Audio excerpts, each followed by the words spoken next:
गुज़ारे बरकातियत हज़रत अल्लामा मौलाना अशाह सैयद शाहिद हुसैन ज़ैदी मियां साहब सलामत नूरानी और मुहिब ग्रामी वफ़ात हज़रत अल्लामा मौलाना मुफ्ती गुलाम मुर्तज़ा साहब व जुमला उलमाए ज़मीन एहतराम वगैरह अरकान इस्लाम अस्सलामु अलैकुम व रहमतुल्लाहि व बरकातुहू नहमदुहु व नुसल्ली व नुसल्लिमु अला रसूलिहिल करीम अम्मा बाद अऊज़ु बिल्लाहि मिनश शैतानिर रजीम बिस्मिल्लाहिर रहमानिर रहीम या अय्युहल्लज़ीना आमनु तक़ुल्लाहा व कूनू मअस सादिक़ीन सदक़ल्लाहु मौलाना अज़ीम व सदक़ रसूलुहु नबियुल करीम व नहनु अला ज़ालिका लमिनश शाहिदीन व शाकिरीन वल्हम्दुलिल्लाहि रब्बिल आलमीन। आइए हम और आप तमामी हज़रात का अक़ीदत व मोहब्बत के साथ बारगाह रिसालत मआब सल्लल्लाहु अलैहि वसल्लम में बाबा से बगन झूम झूम कर दुरूद पाक पढ़ना। अल्लाहुम्मा सल्ली अला सय्यिदिना शफीअना सलाम व सलाम अलैका या रसूलल्लाह सल्लल्लाहु अलैहि वसल्लम। हज़रात, ये आज हमारे और आपके लिए बड़ी ही मसरत की बात है, खुशी की बात है कि आज हम और आप जिस महफिल में आए हुए हैं, ये महफिल भी आले रसूल की है और जिसने हमें दावत दिया वो भी आले रसूल ही है। आज हम आले रसूल के मेहमान हैं।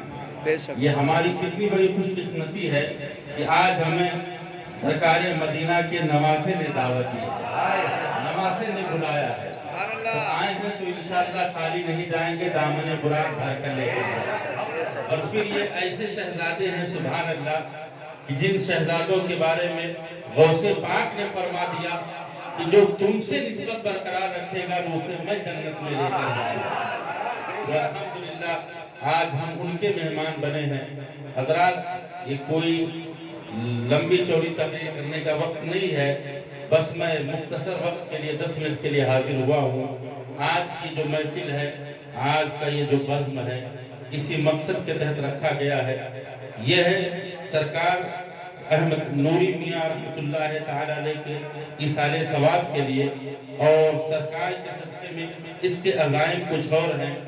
अभी आपको इसके अज़ाइम के बारे में हज़रत अल्लामा मौलाना गुलाम मुर्तज़ा मिसबाही साहब इंशाअल्लाह तफसील से बताएंगे।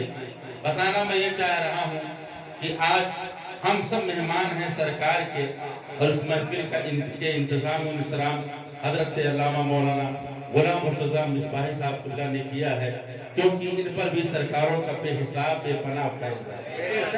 या जो कुछ है सरकार ही का करम और फैज़ है, और इंशाअल्लाह ये फैज़ हमेशा बढ़ता ही रहेगा।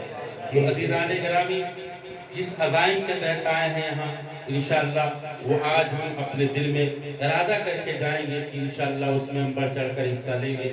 और याद रखें अज़ीज़ान गिरामी, उलमाए कराम को खास कर मदऊ किया गया इसलिए कि तारीख आप उठाकर देख लें, हर दौर में हर वक्त में उलमा ने जहाँ भी कदम रख दिया अल्लाह ने कामयाबी अता फरमाई। आपने अज़ीज़ान गिरामी तारीख पढ़ी होगी, या अगर नहीं पढ़ी है तो मैं बता दूं कि आप सुल्तान सलाहुद्दीन अय्यूबी का नाम सुनते हैं, फातिह बैतुल मक़दिस है, मगर इसमें सिर्फ सुल्तान का कोई कमाल नहीं, सुल्तान का कमाल तो है, मगर मैं आपको बताऊं उसमें सबसे अहम जो किरदार था वो उलमाए दीन का था। और वो ऐसे उलमा थे जो सरकार गौसे आजम की बारगाह के फैज़ याफ्ता थे। सरकार गौसे आजम के तालिबे इल्म थे, उन तालिबे इल्मों की बरकतें थी, उन उलमा की कामयाबी थी और उनकी जाफशानियाँ थी कि सुल्तान सलाहुद्दीन अय्यूबी फातिह बैतुल मक़दिस बना, इसलिए कि उसको उलमा से अक़ीदत थी, गौसे आजम से भी अक़ीदत थी। इसीलिए तो जब सुल्तान बिस्तर मर्ग पर था तो उसके वज़रा वहाँ पहुँचकर रोने लगे और कहने लगे कि सुल्तान क्या अच्छा होता कि आप दुश्मन के तलवार के नीचे होते और आप शहीद होते। सुल्तान बिस्तर मर्ग पर था, उठकर बैठ गए सुल्तान सलाहुद्दीन अय्यूबी अलैहिर्रहमा और कहने लगे क्या तुम कह रहे हो? कहा हाँ सुल्तान, हम सब चाह रहे थे काश कि आप दुश्मन की तलवार के नीचे होते और आप शहीद होते और शहीदों में आपका नाम होता। तो सुल्तान कहता है पर دستہ خدا کی قسم دنیا میں کوئی ایسی تلوار نہیں بنی ہے جو ایوبی کی گردن کو کاٹ سکے. کہا وہ کیوں؟ کہا اس گردن پر غوث اعظم کے ہاتھ لگے ہوئے ہیں. تو جہاں غوث پاک کے دستے مبارک لگ چکے ہوں دنیا میں کوئی ایسی تلوار نہیں بنی ہے کہ ایوبی کی گردن پر وہ تلوار چل سکے, ایوبی کی گردن کو کاٹ سکے.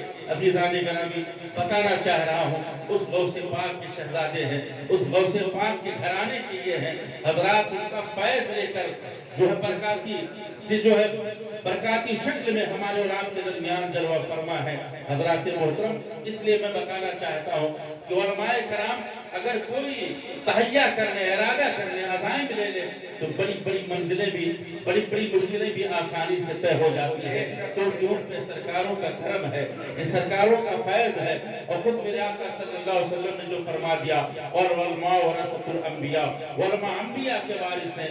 اتنا اہم مقام جو علماء کو دیا گیا ہے تو یہ علماء کرام کو سرکار نے اسی لیے مدعو کیا ہے کہ آج حضرت عزائم بتائیں گے آپ کو کہ آگے کے عزائم کیا ہے. اور انشاءاللہ ہم یہاں سے جائیں گے تو اس ارادے سے جائیں گے کہ انشاءاللہ العزیز جو سرکار عزائم لے کر چلے ہیں وہ حضرت کا نہیں, وہ ہمارے عزائم ہیں, ہمارے اور آپ کے ہیں, اور اس کو پورا کرنا ہے.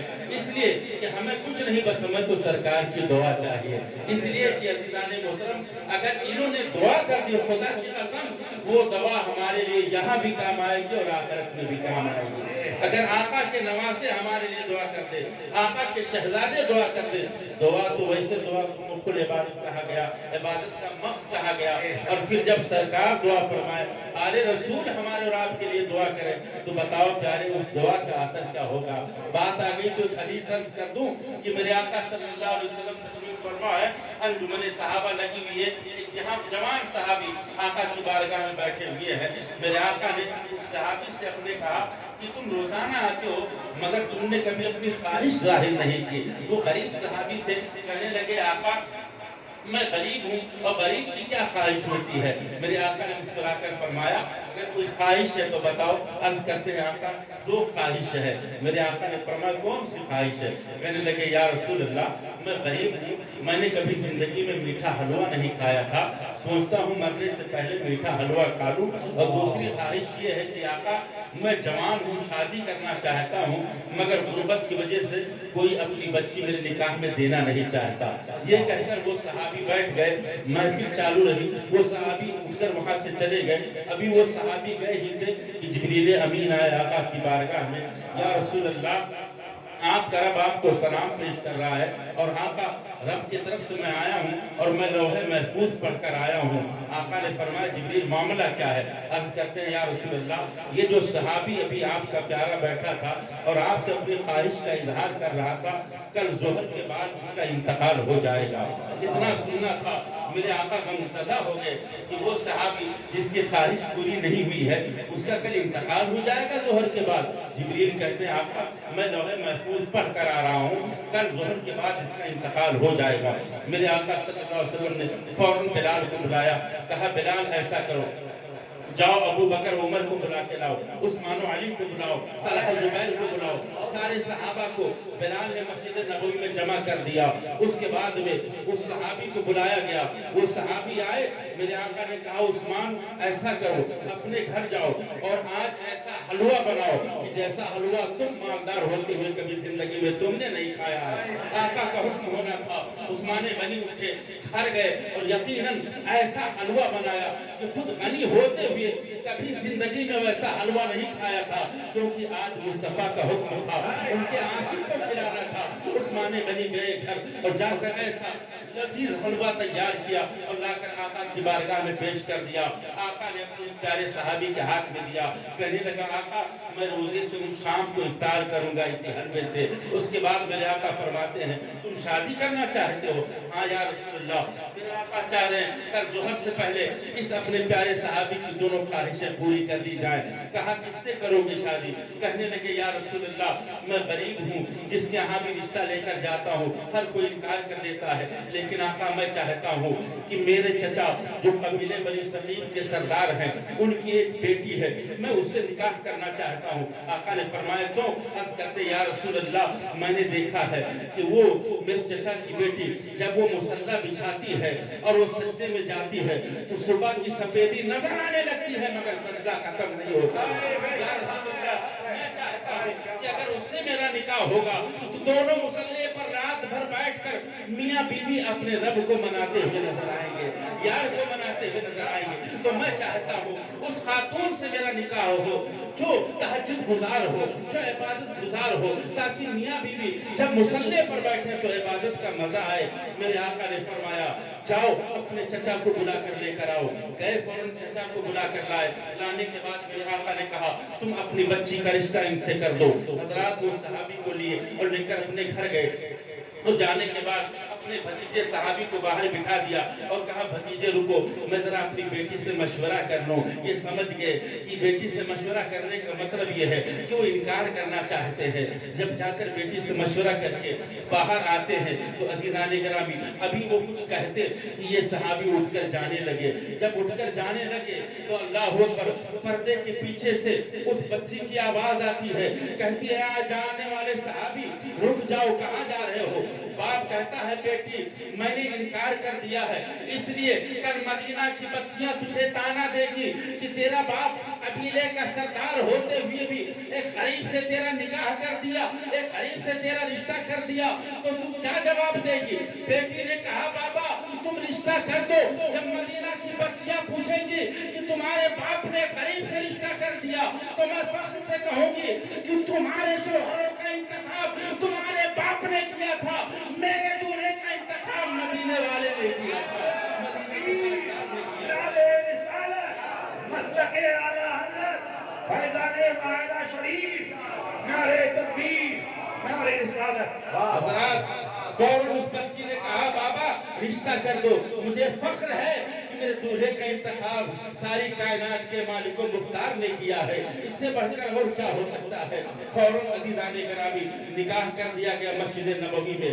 मेरे आका सल्लल्लाहु अलैहि वसल्लम ने जैसे निकाह किया सहाबी खड़े हो गए, या रसूल अल्लाह आपने दोनों ख्वाहिशें पूरी कर दी, निकाह भी हो गया, हलवा भी आ गया, मगर आका मैं अपनी बीवी को लेकर कहाँ जाऊँ, मैं तो बेघर हूँ। एक सहाबी हजरत अब्दुर्रहमान इब्न औफ खड़े हुए, कहते या रसूल अल्लाह मेरे पास दो घर है, एक घर मैं अपने भाई को तोहफे में दे रहा हूँ, या रसूल अल्लाह मैं तोहफा दे रहा हूँ। उस सहाबी को तोहफा दे दिया। फौरन मेरे आका ने फरमाया अब जाओ अपने घर में जाओ। मियाँ बीवी चले गए। इधर मेरे आका ने एक सहाबी को बुलाया और कहा ऐसा करो तुम सुबह के बाद, सुबह होने के बाद में इस सहाबी के घर के पास चले जाना, घर में न जाना, बस घर के बाहर चक्कर लगाते रहना, और अगर अंदर से रोने की आवाज आएगी तो मुझे आकर फौरन खबर दे देना। इसलिए कि जिब्रील ने कहा था कल जोहर के बाद फौरन उनका इंतकाल हो जाएगा। इसलिए मेरे आका ने कहा जाओ इस सहाबी के घर का चक्कर लगाते रहना, और रोने की आवाज आए तो मुझे फौरन आकर इत्तला दे देना। हज़रात दूसरे दिन सहाबी गए, अब उनके घर का चक्कर लगा रहे हैं। जोहर का वक्त खत्म हो गया, मगर अंदर से मुस्कुराने की आवाज आ रही है, अंदर से हंसी की आवाज आ रही है, गुफ्तगू की आवाज आ रही है। सहाबी सोच रहे हैं कि आका ने तो कहा था रोने की आवाज आएगी, मगर यहाँ तो बातचीत और मुस्कुराने की आवाज आ रही है। इंतजार करते रहे, जोहर का वक्त खत्म हो गया, असर का वक्त आया। सोचे चलो हो सकता असर के वक्त आए, मगर जब असर की नमाज पढ़ लिया उन्होंने, फिर आए चक्कर लगाने लगे तो देखा कि अंदर से हंसी और मजाक की आवाज आ रही है, मुस्कुराने की आवाज आ रही है। परेशान हो गए सहाबी। मगरिब का वक्त आया, फिर दौड़े दौड़े आका की बारगाह में आए। मेरे आका ने फरमाया क्या हुआ, रोने की आवाज आई? या रसूल अल्लाह रोने की आवाज तो दूर, वहां तो मुस्कुराने की आवाज आ रही है, वहां तो हंसी मजाक की आवाज आ रही है। अभी ये सहाबी कह रहे थे कि जिब्रील फौरन हाजिर हो गए। मेरे आका की बारगाह में जिब्रील हाजिर होकर सलाम का नजराना पेश करते हैं। आका ने फरमाया जिब्रील तुमने कहा था उस सहाबी का जोहर के बाद इंतकाल हो जाएगा, मगर वो तो जिंदा है, वहां तो मुस्कुराने की आवाज आ रही है, गुफ्तगू की आवाज आ रही है। अर्ज करते आका मैंने लौहे महफूज पढ़कर ही कहा था और रब के हुक्म से पढ़ा था, या یا رسول اللہ یہ صحیح بات ہے کہ آج ظہر کے بعد اس کا انتقال لکھا ہوا تھا لوح محفوظ میں، مگر آقا جب وہ میاں بیوی گئے گھر پر، دونوں روزے سے تھے، شام کا وقت ہوا اور وہ جو حلوہ لے کر گئے تھے، جب دونوں بیٹھے افطاری کرنے کے لیے، جیسے مؤذن کی اذان کانوں میں آئی اور ان دونوں نے لقمہ اٹھایا، ان کے دروازے پر دستک ہوئی، کسی مسافر نے آواز دی، میں مسافر ہوں، کئی دن سے بھوکا ہوں، اگر کچھ کھانے کو مل جاتا۔ دونوں میاں بیوی نے لقمہ رکھ دیا اور رکھنے کے بعد میں وہ کھانا اٹھاتے ہیں، وہ حلوہ لیتے ہیں اور لے جا کر اس مسافر کے حوالے کر دیا، اور میاں بیوی آ کر پانی پی کر افطار کر لیتے ہیں۔ وہ مسافر جب حلوہ کھاتا ہے، اس کے حلق سے جیسے حلوہ نیچے اترا، مسافر نے ہاتھ اٹھا کر دعا کی، پروردگار یہ نئے نئے جوڑے ہیں، مولا جس طرح انہوں نے آج ایک بھوکے کو کھانا کھلایا ہے، مولا ان کی جوڑی ہمیشہ سلامت رکھنا۔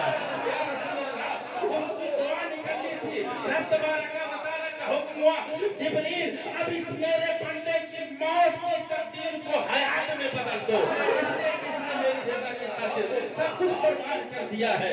ارے تو عزیزان گرامی، جب ایک عام آدمی دعا کرتے تو یہ حال ہوتا ہے، اور جب آل رسول دعا کر دیں گے تو دعا کر دیں گے۔ اگر سرکار نے دعا کر دی، اگر سرکار نے ہم سب کے لیے دعا فرما دی تو انشاءاللہ یہاں بھی بیڑا پار ہو جائے گا اور وہاں بھی بیڑا پار ہو جائے گا، کیونکہ عزیزان گرامی کل میدان محشر میں تو انہی کی جلوہ نمائی ہوگی، انہی کے نانا کی شفاعت ہوگی، انہی کے نانا کی بخشش ہوگی۔ جب تمام انبیاء کرام کی زبانیں خاموش ہوگی تب عزیزان گرامی رب سلم امتی، رب حبل امتی کی صدا انہی کے نانا کے زبان پر ہوگی۔ اس لیے اگر آج ہم انہیں یہاں راضی کر لیں گے تو کل میدان محشر میں مصطفیٰ راضی ہو جائے گے۔ حضرات محترم بس اسی بات پر میں اپنی بات ختم کروں گا، اور حضرت آگے کے عزائم بتائیں گے۔ بتانا میں یہ چاہ رہا ہوں کہ پیارے اگر علماء تہیہ کر لیں، ہمارے علماء دین چاہ لیں تو ہر واقعے کو یہ سر کر سکتے ہیں۔ اس لیے آپ یہاں سے جائیں تو اس عزائم کے ساتھ جائیں کہ حضرت نے جو پھیرا اٹھایا ہے پورا کرنا ہم سب کا کام ہے، اور